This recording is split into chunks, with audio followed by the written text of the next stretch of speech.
malam ini akan dipandu oleh Don Bosco Slamet,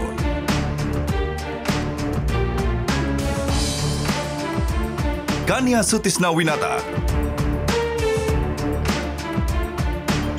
Ade Mulya, Wahyu Wiwoho.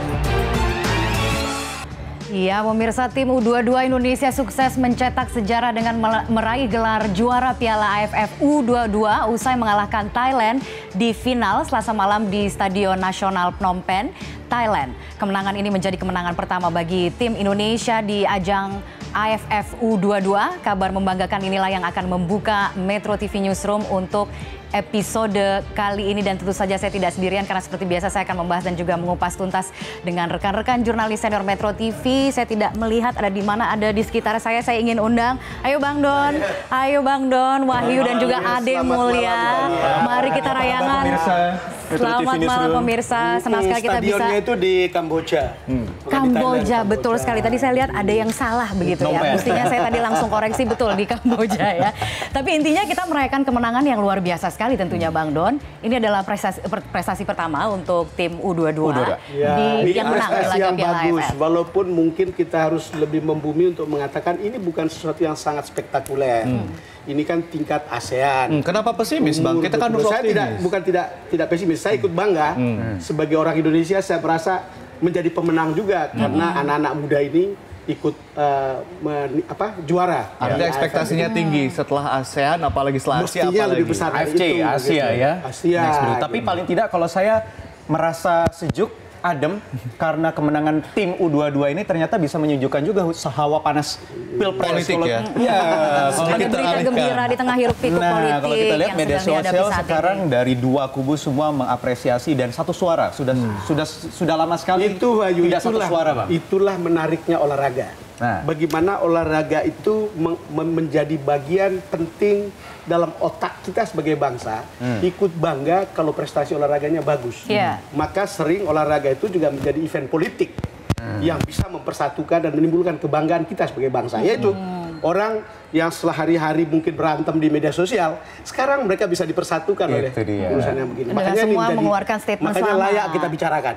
Layak untuk dibicarakan, dan luar biasanya layak untuk kita rayakan di bersama-sama. ajang AFF kali ini Indonesia tidak pernah kalah begitu ya. Tidak pernah kalah sejak babak penyisihan di tahun ini, hanya imbang 2 kali. Dan sampai selesai final. Dua pertandingan sebelumnya juga clean sheet, artinya menang terus dan ini menjadi modal utama. Sebetulnya ketika pengamat sepak bola clean sheet, kamu bukannya penggemar olahraga, berarti kamu berbohong. Tapi kemarin saya wawancara dengan pengamat bola yang mengatakan bahwa kita harus optimis menang karena dua pertandingan sebelumnya clean sheet. Saya bilang saya agak sedikit pesimis, bukan karena apa? Karena memang beberapa kali kita melawan Thailand agak sulit karena pertahanan Thailand itu kan sangat-sangat kuat. Iya, dan berhasil mengalahkan juara bertahan Thailand. Nyatanya kita bisa.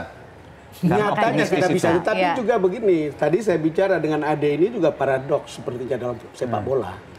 Jadi kita menang dan jadi juara ketika pengurusnya justru lagi bermasalah. Jangan-jangan selama ini kekalahan itu karena ada urusan-urusan judi bola atau ada urusan-urusan pengaturan skor. Dan ini katanya itu saya tidak punya data dan tidak punya faktanya.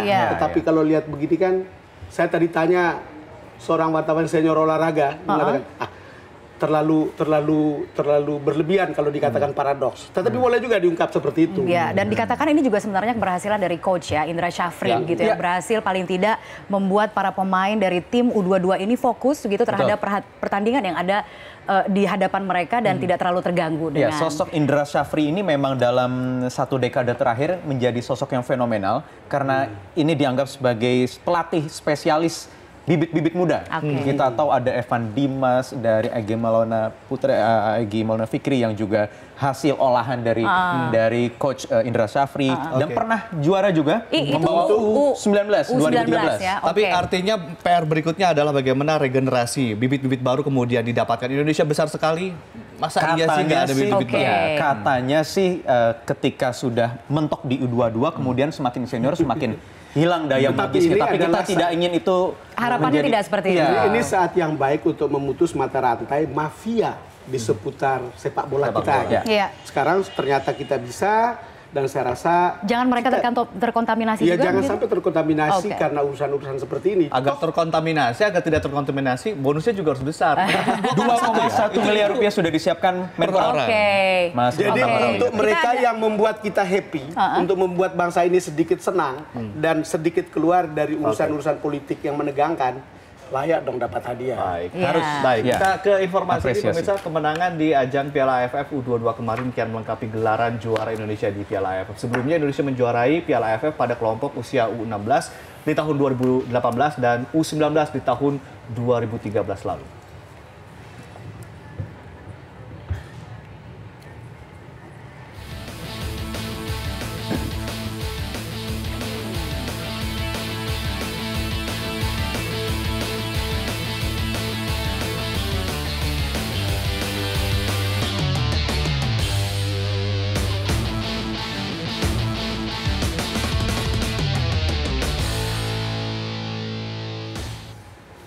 Iya, pemirsa, para pemain dan ofisial timnas atau tim U22 Indonesia akan tiba di Bandara Soekarno-Hatta malam ini. Dan untuk mengetahui seperti apakah suasana penyambutan tim Garuda Muda, kita akan bergabung dengan Sandi Firdaus dari Bandara Soekarno-Hatta. Sandi, bagaimanakah suasana penyambutan rombongan timnas U22 di Bandara Soekarno-Hatta saat ini? Ya, selamat malam Ade dan juga pemirsa. Sambutan begitu hangat dan juga meriah tentunya yang terus yel-yel dinyanyikan oleh para supporter timnas Indonesia yang terus tadi berdatangan dari sore hingga malam ini tepatnya pukul 8 tadi para rombongan juga datang ke area penyambutan di Terminal 3 Bandara Internasional Soekarno-Hatta. Juga tadi dinyanyikan, diteriakan yel-yel.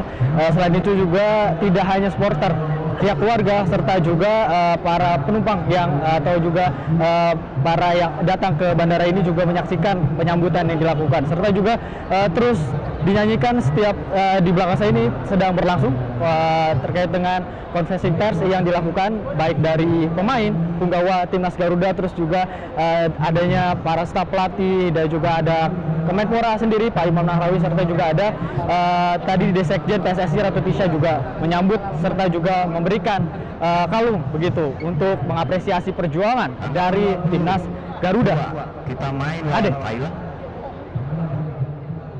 Firdaus atas laporan Anda. Kalau bisa mungkin besok sekalian arak-arakan aja ya, Wak ya? Rencananya akan, memang seperti itu? Ya, rencananya, tapi saya belum dapat konfirmasi pasti. Karena biasanya memang berlaku ketika ada satu tim olahraga kita yang bisa berkiprah di kancah internasional itu pasti akan diapresiasi. Cuma juga nggak bagus ya. Ini kan banyak prestasi olahraga, atau jangan sampai kemudian terlalu banyak pidato juga pejabat-pejabat di situ. Saya mengalami dari dulu ketika Kenapa? Saya juga tidak tahu. Ketika ada seperti ini, lalu kemudian banyak sekali yang numpang tenar di tempat-tempat begitu. Apalagi yang kita juga tidak tahu apakah kemudian ada kaitan langsung dengan urusan prestasi berikutnya. Kan gitu. Kita butuh support, tapi seperlunya menurut saya. Semua merasa turut andil begitu ya ketika kemudian ada tim yang menang, seperti itu Bang Don? Ya kalau kita lihat ya mungkin ada yang begitu, pokoknya ada banyak aja penumpang di belakang itu. Iya.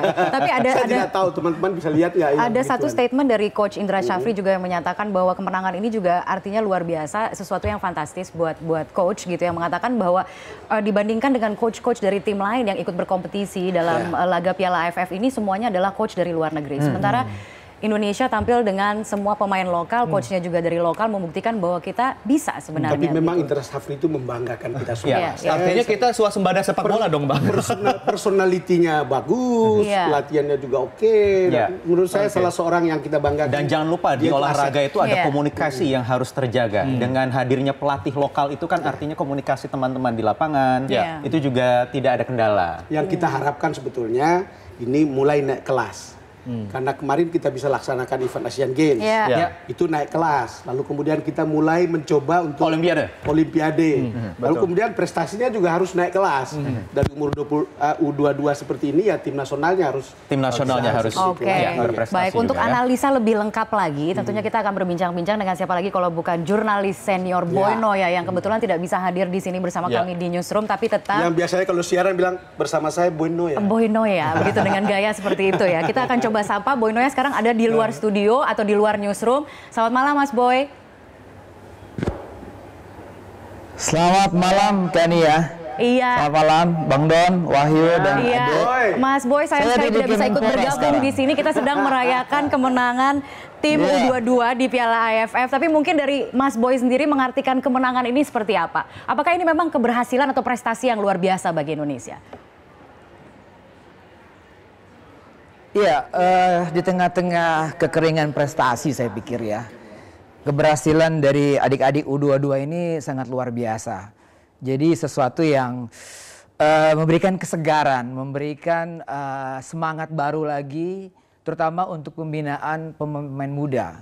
Jadi kalau tadi di newsroom nyinggung soal Indra Syafri, ya saya percaya bahwa Indra Syafri ini punya indera keenam. Untuk sebagai orang senior olahraga memang dia harusnya dipercaya ya. Iya. Indra keenamnya tuh kayak gimana? Bisa dielaborasi Mas Boy? Indra keenamnya itu dia punya kejelian untuk memilih pemain-pemain. Pemain-pemain yang berbakat, pemain-pemain yang sesuai dengan pola yang dia terapkan. Dan dia juga melakukan perjalanan ke seluruh Indonesia untuk mencari. Tidak mudah untuk melakukan coach ataupun scouting pemain muda. Tapi Indra sampai saat ini, Indra Syafri mampu untuk melakukannya. Dan saya pikir dia adalah satu figur pelatih yang memiliki kemampuan untuk memberikan semangat kepada pemain muda. Memberikan semangat untuk tidak menyerah. Memberikan semangat untuk tidak merasa inferior. Karena kita ingat bahwa Thailand ini dengan tadi teman-teman di studio mengatakan bahwa perjalanan mereka menuju final ini tanpa cacat. Dari fase grup tidak kebobolan. Artinya dari sisi kemampuan ataupun kekuatan Thailand lebih diunggulkan. Tapi saya yakin pelatih Indra mampu memberikan semangat untuk tidak takut.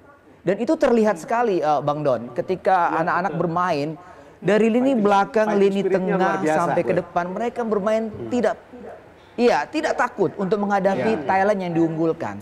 Dan akhirnya ini panggilan kita akrabnya berhasil Om Boy. Ketahuan. Om Boy, Indra Syafri coach ini sudah berprestasi di U19, U22, sudah saatnya kah juga naik ke timnas senior? Saya pikir kemampuan dia untuk mencari bibit muda itu belum selesai tugasnya.